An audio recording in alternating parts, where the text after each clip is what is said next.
Nancy Guthrie is 84, a mother and grandmother. She spent her entire life working hard to build something real. A home, a family, the routine she counted on. Then, suddenly, without warning, she just vanished.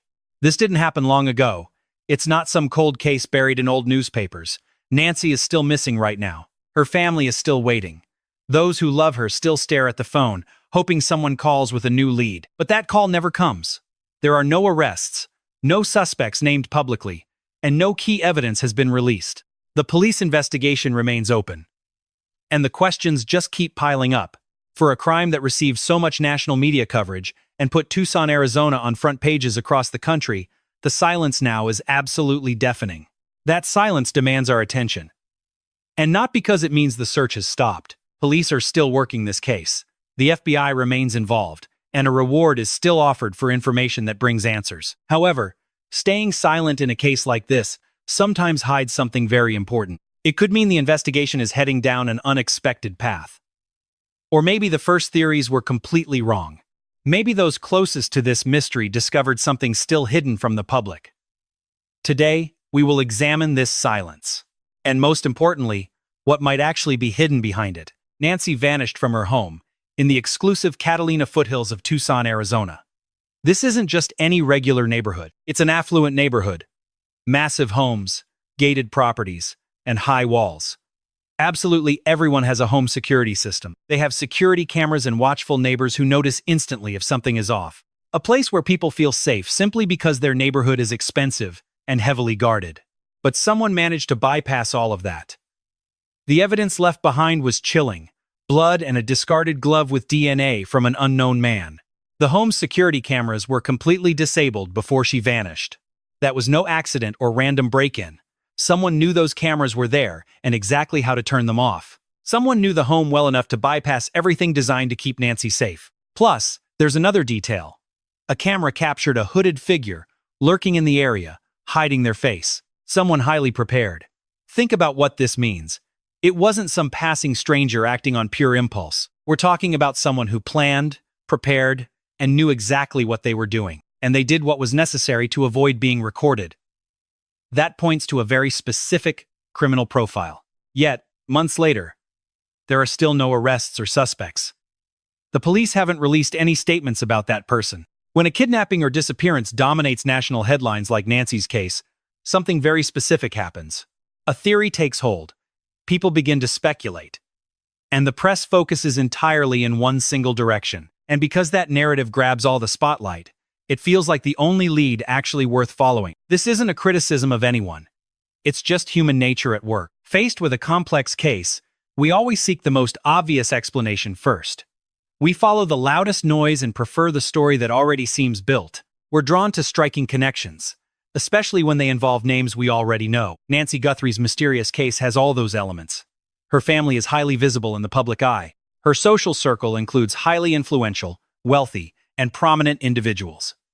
Because of this, when the news broke, the media's attention immediately shifted toward them. The public quickly began debating high-profile names and connections with deep social influence. The press covered those connections, and online, everyone was debating them. The investigation was framed around these high-profile elements. And on the surface, that logic made sense. In a tragedy involving powerful people, it's normal to look at their inner circle first. Money easily breeds motives. Public exposure creates enemies, and fame attracts dangerous obsessions. These are common factors in real-world criminology. But here's the question no one has strongly asked. Has that theory actually cracked this case? Because today, with no arrests, no official suspects, and no confirmed forensic breakthroughs to speak of, it's worth considering another possibility. What if the most widely accepted theory about Nancy Guthrie's fate isn't wrong because it's too wild? What if it's wrong because it has been guiding investigators down the wrong path? What if the single worst mistake in this mystery wasn't made by the culprit? What if the failure was watching the wrong target, while the true answer watched in silence from the shadows? It's a chilling question. It is uncomfortable. It forces us to let go of what feels safe, and the human brain absolutely hates that. Once we decide something is true, once we paint a picture of how a crime happened and who is responsible, we cling to that image. We hunt for any detail to support it. We ignore whatever contradicts it. Investigators call this phenomenon tunnel vision. It is one of the biggest dangers in a major criminal investigation, and it does not just happen inside police stations. It happens in the media. It spreads through online true crime forums. It happens everywhere. People talk, agreeing on a narrative that slowly hardens into concrete. By the time tunnel vision takes hold, that theory stops being just a theory. It becomes the accepted reality. Anyone who questions it is treated like they do not understand. But truth does not care about public opinion. It only cares about facts. Nancy Guthrie is still missing. And no theory, no matter how comfortable, will change that dark reality. And the absolute lack of arrests, despite national coverage, intense public scrutiny, and endless online theories, should make anyone paying close attention ask one incredibly simple question. What if we have been watching the wrong suspect all along? That question is not an accusation. It does not claim a specific person is innocent, nor is it an attempt to shield anyone. It is simply the most vital question in a missing person case when months drag on without any answers. Because sometimes detectives investigate the right crime, the right victim, and trace the exact right timeline. But somewhere along the line, focus shifted to the wrong face. And Nancy is still waiting for someone to find the real culprit. There is a clear reason why the public became so deeply obsessed with this specific angle. When Nancy Guthrie went missing, her story quickly exploded past local news. It spread fast, crossing state borders. It landed on national news broadcasts, major true crime podcasts, and feeds of people who had never even heard of Tucson. And when news travels that fast, the story needs a shape. People desperate for answers look for something to grasp. They need a narrative logical enough to repeat. And the theory that quickly emerged had very familiar, easy-to-digest pieces. Nancy's family has deep ties to money and political power.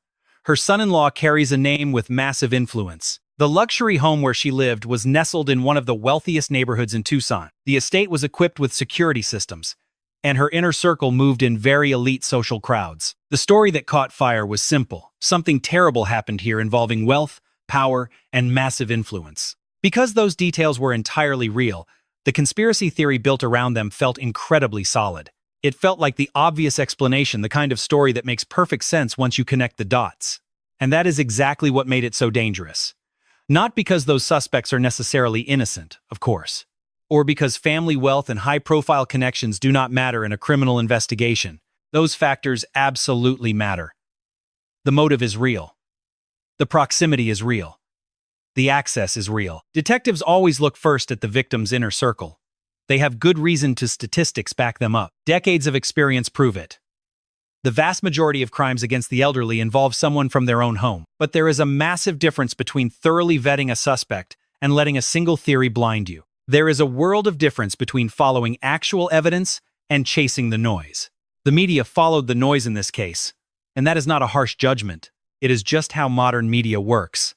When high-profile suspects are involved, those names get repeated on loop. With enough repetition, those names stop sounding like mere possibilities and start looking like definitive guilty parties. The public absorbs the theory not as an unproven hypothesis, but as an established, undeniable fact. Once that switch happens, a major problem arises. People completely stop questioning whether the theory is even real. They only wonder how it happened. The question is no longer if they did it, but how they pulled it off. And that subtle shift in perspective is exactly where police investigations go off the rails. When you assume the answer and only search for confirmation, you instantly start ignoring any conflicting clues. Let us look closely at what this theory actually explains and what it leaves out of focus. The disabled security cameras are a massive detail in this media theory. Someone with access or insider knowledge turned off those devices. That aligns with the theory of someone connected to the property. Someone who had been inside and knew the layout. But wait, that detail also fits a completely different profile. A contractor who worked on the house, a security technician who installed or repaired the system, or maybe a neighbor who watched the house closely for months. Someone who was inside for work, paying attention to details a regular visitor would never notice. Someone never famous, never wealthy, with zero high society connections. A person with no media footprint because nobody bothered to look for them. That glove, with unknown male DNA, is a critical piece of physical evidence. But unknown means exactly that, unknown. It doesn't connect to anyone mentioned in the public spotlight. It means investigators have a genetic profile they are trying to match. That DNA profile belongs to a real suspect, who could be anyone. The masked figure on video who planned this and refused to be identified. But planning doesn't require money or social status. It requires motivation. And that drive can come from 100 different directions. Here is what the popular theory has failed to do. It has not led to any arrests. It has not produced a confirmed forensic match either. No suspect has been formally charged, detained, or even named by the police. After endless media coverage, internet debates, and theories repeated as absolute fact on social media, the case remains unsolved. And that matters. Not because the lack of arrests proves anything. Investigations take time, and cases are built slowly, piece by piece. Prosecutors need rock-solid evidence before making a move. None of this is unusual, but when a theory is so widely accepted, yet the mystery remains unsolved, we must step back and ask a much more uncomfortable question. What if this theory is popular simply because it feels satisfying, and not because it is correct? We are naturally drawn to logical stories. We prefer narratives with powerful villains, clear motives, and dramatic backdrops that make the mystery feel like a movie. A wealthy neighborhood, a missing elderly woman, a well-connected family, a masked intruder, disabled security cameras. That story perfectly matches the true crime documentaries, podcasts, and news specials we have watched for years. It feels familiar because it mimics other cold cases from the past. And that familiarity is strangely comforting, in a deeply unsettling way. It lets us mentally close the file. But real-life crimes do not follow a script.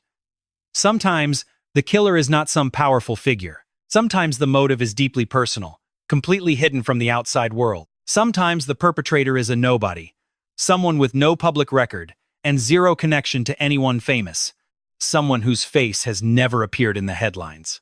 Sometimes the most dangerous threat is the person who stayed quiet while everyone else was talking. Let us look closely at the behavioral profile here. Someone cut the security cameras before breaking in. That requires inside knowledge of the system or a connection to it. Plus, the intruder wore a mask. This proves the crime was highly calculated, not some chaotic, last-minute decision. Someone abducted Nancy from a gated, secure neighborhood in Tucson without making a sound. That was not random. This was no crime of opportunity. It was planned and executed by someone so comfortable inside they never panicked once. Comfortable. That is the key word. Behavioral analysis of the crime scene points to a suspect deeply familiar with the environment. Someone watching her daily routines. Someone who knew exactly when Nancy would be home and when she was alone.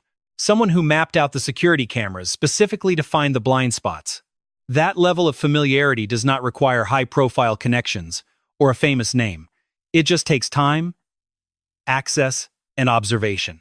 And the unsettling reality is that having time, access, and opportunity is possible for a far larger pool of suspects than the popular theory ever considers. Some people can walk through wealthy neighborhoods without raising suspicion because they are supposed to be there. Delivery drivers, maintenance workers, landscapers, home aides, or security system technicians. People who become invisible simply because they are part of the daily routine. They know the house not from friendship, but from work. Then there are neighbors living near properties like Nancy's, watching far closer than we would ever care to admit. Routines become predictable to anyone paying close attention. Arrival times, departures, knowing which days the property is quiet and which ones are busy. There are past connections, people who once had access but do not anymore. Individuals who left on bad terms, carrying unfinished business, something deeply personal. Something that never made national news because it had nothing to do with fame or money. This is not an accusation against anyone. It is about broadening the scope, because that is what this case deserves most. Far more than internet theories or hasty online verdicts, more than any sensational media coverage. Nancy Guthrie deserves an investigation that looks absolutely everywhere, not just in places that make good television, or names that generate clicks. Everywhere. Right now, the question we must ask is whether that popular, emotionally compelling theory really covered every single angle. Because in some corner left unexamined, someone might be watching this case unfold from a very quiet place, waiting to see if anyone will finally look in the right direction. Every major crime begins with a relationship. Not always romantic, not always familial. Sometimes the connection is professional. Sometimes it is financial. Sometimes it is built on resentment festering for years, leading to a blow the victim never saw coming. but there is always a connection. There is always a common thread linking the culprit to the victim. Even if that thread is thin, even if it lies deeply buried, and even if it never appeared in public records or old conversations, that thread exists in this case too. The question is whether anyone is actually pulling on it. When investigating an elderly person's disappearance, the first step is always mapping out their entire world. Not just the obvious circle of family and close friends, but everyone. Anyone with access. Anyone who knew something. Everyone who had a reason to cross paths with them, even briefly, even for work, or in ways that seemed perfectly normal at the time. This mapping happens because experience teaches us something people rarely consider. The culprit almost never comes out of nowhere. They have a history with the victim or the place they lived. They had a reason to be there before the crime occurred. They knew details about the victim's life a complete stranger would ignore. Think about what the attacker knew. He knew exactly where the security cameras were, and he knew precisely how to avoid them before reaching the scene. He knew the house well enough to approach wearing a mask, showing he resolved to act long before reaching the front door. He knew Nancy's schedule to strike at her most vulnerable moment, and he knew the neighborhood inside out. He knew how to move through the area without raising immediate suspicions. That is the portrait of an insider, and that information does not fall from the sky. It must come from somewhere. It comes from long observation, from being there, from walking inside a world closed off to almost everyone else. Here is what should make us think hard. How many people in Nancy's extended circle have been thoroughly investigated in public? I am not talking about online debates or mere speculation, but a rigorous, documented analysis of their connection to her and access to the property, their movements during the disappearance, and their ties to her past and present. According to the press, the answer is very few. The media spotlight narrowed. It pointed in a single direction and remained locked there, and those outside that narrow focus went on with their lives in silence. Nobody ever named them. They were never talked about. They never entered the public debate regarding what happened to Nancy. That does not mean police ignored them. Investigators work with evidence, not television news reports. They follow leads the public never sees. Perhaps some received rigorous attention from detectives without ever appearing in a news article. But the public narrative has influence. It defines the kind of tips and phone calls received. It determines which witnesses speak up. It influences what suspicions are reported by people who, knowing something useful, kept quiet because they thought their information did not fit the version everyone took for granted. If a neighbor spotted a stranger near the property weeks before Nancy went missing, and that neighbor followed the case through news focused on an entirely different theory, that maybe a neighbor saw something without realizing its worth, simply because the media never focused their search on that kind of person. That is the true cost of tunnel vision. It is not just about investigators overlooking clues behind closed doors. It is that the public, one of our greatest assets in a missing person case, gets pointed in the wrong direction and stays there. People know things. Folks in Tucson, near the Catalina foothills, people working close to that property, driving by daily, or holding a tiny, seemingly trivial connection to Nancy. Those people hold missing pieces of this puzzle, and many of them do not even suspect it yet. They do not realize they are sitting on a gold mine because the media coverage never asked them the right questions. Somewhere deep within Nancy's inner circle, there is a person who has never been looked at closely enough by detectives. They are not famous. They do not have money. They lack a public profile, or a last name that makes headlines. Someone much quieter, a shadow figure who understood Nancy's world from the inside out, but never stood in the spotlight. Someone who, if you asked true crime followers to name a suspect, would never even make the list. They would not be in the top 10 guesses, maybe not even in the top 50. This person might harbor a motive that never made the news, simply because it did not fit the media narrative. Criminal psychology teaches us a vital lesson here. There are two main types of offenders in targeted crimes against the elderly. The first is the organized predator, someone who targets their victims based entirely on vulnerability and opportunity. They plan carefully. They share no emotional bond with the victim. For them, the crime is strictly functional. It is a means to an end, whether that motive is financial, territorial, or something else entirely. The second is the emotional offender. This suspect has a personal connection to the victim or someone in their close circle. The crime stems from something real or imagined between them, a grudge, a deep resentment, a money dispute, a perceived betrayal, or tensions that simmered over time until they finally decided to act. In this kind of cold case, the planning is real. The preparation is meticulous, but underneath lies raw emotion, personal feelings, and a relationship that shattered. Behavioral profiling in Nancy's disappearance reveals traits from both categories. The prep work shows solid organization, but targeting Nancy inside her own home at a specific time suggests this was deeply personal. Someone chose her. Not by chance, not because she was convenient, but because she was the direct target. She was the target. That precision matters. An opportunistic criminal does not disable cameras in a specific area beforehand. A casual attacker does not mask up before arriving at a location they already scoped out. They do not move through an upscale, secure neighborhood with enough confidence to pull off a plan and slip away unnoticed. This was personal, or tied to something close to home.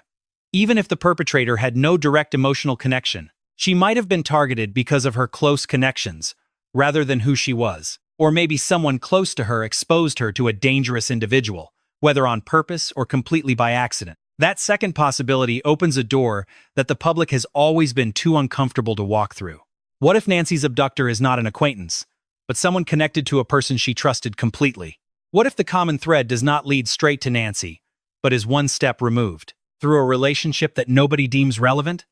It is a disturbing question, but it often solves cold cases. This is the exact kind of doubt that suddenly brings clarity to clues that once made no sense. The familiarity with the house, knowing the camera locations, the sheer confidence in moving through the space, it all points not to a direct connection to Nancy, but to a relationship with someone who had one. Nancy Guthrie is 84 years old.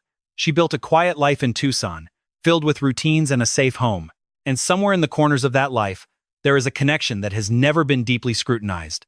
A name that has not been spoken aloud with enough urgency. A hidden dynamic within her social circle that remains shrouded in shadow, even to this very day. That relationship holds the true answer, not some online theory, vague suspicion, or internet rumors disguised as deep analysis. The truth about Nancy's whereabouts, and what happened the day she vanished, lies in a human connection that is yet to be dragged into the light. Someone knows what that connection is. Maybe because they played a part, or they witnessed something strange without realizing what it truly meant. Maybe you know because of a passing comment, a tiny detail that seemed completely insignificant at the time, something you filed away and forgot, because none of it seemed to matter until this very moment. Whoever that is needs to pick up the phone. The FBI is still actively investigating this case. There is still a reward for information leading to real answers. Every tip counts. Every memory matters. Any tiny detail, someone in Tucson or elsewhere, held back because it didn't fit the official narrative, that single piece of information could be exactly what detectives need to solve this mystery. Nancy is still missing. Her family is still waiting. And the truth of what happened to her isn't buried under some complex, unreachable conspiracy. The truth lives inside a relationship, within a human connection, a thread linking two people that nobody has managed to pull the right way yet. Maybe that thread connects to someone watching this right now. If you know anything, speak up, because Nancy Guthrie deserves to come home.